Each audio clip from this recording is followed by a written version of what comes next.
Welcome to What the Tech, where we cut through the hype to bring you the news you can use.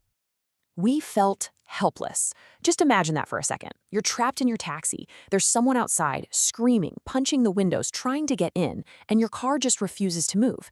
It sounds like something out of a horror movie, right? Well, for a few passengers in a driverless vehicle, this nightmare was terrifyingly real. Okay, so let's get right into it.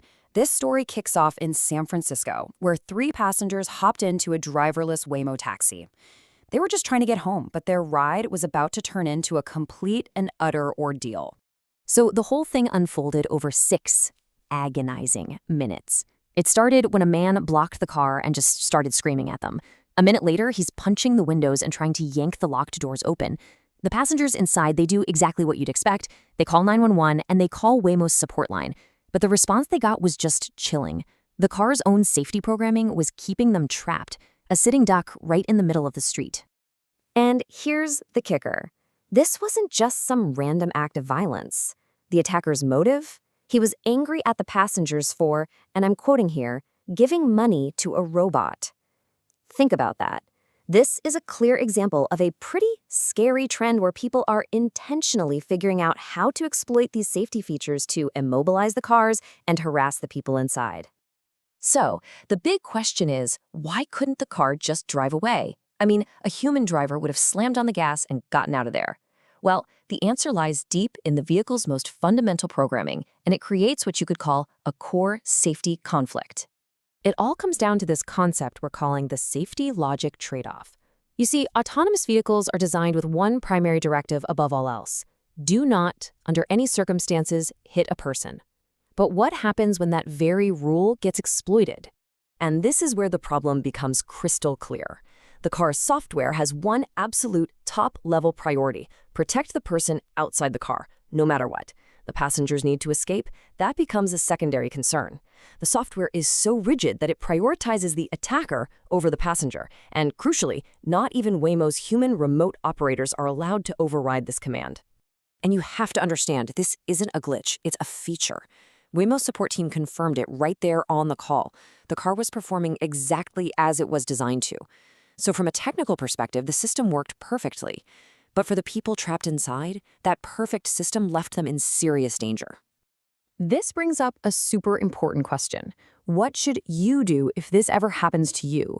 Because this isn't just a tech problem anymore. It's a new and frightening real-world scenario. So here is your emergency playbook.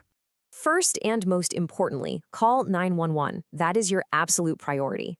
Yeah, you should also contact the vehicle's support line, but you need law enforcement on the way. The passengers in this incident said they felt safer with the doors locked, so do not open them. The car is basically a secure box. And if you can do it safely, use your phone to record what's happening. Afterwards, make sure you file reports with both the police and the company to create an official record. Hey, just a quick pause. If you're finding this useful and you like how we cut through the noise to bring you news you can actually use, do us a huge favor. Hit that subscribe button for the What the Tech channel and tell us what you think about all this in the comments below. And make no mistake, this isn't just a Waymo problem. This incident exposes a fundamental loophole in safety logic that affects the entire autonomous vehicle industry. Every single company developing this tech now has to figure out an answer for this scenario. And the stakes are getting higher every single day. Waymo alone tripled its annual trips to 15 million last year, and it's expanding to more cities. With this kind of explosive growth, this isn't a theoretical edge case anymore. It's a real problem that needs a solution now. Now, to be clear, the data shows that in many ways, these cars are incredibly safe. Waymo's own numbers show a 90% drop in crashes causing serious injury compared to human drivers. But other data shows they struggle in different areas, like being twice as likely to be involved in rear-end collisions. It just proves that AV safety is a really complex, multifaceted issue. So what's the fix? Well, there are no easy answers. Should there be a panic button for passengers? Should a remote human operator be allowed to slowly move the car, even if it risks a low-speed collision?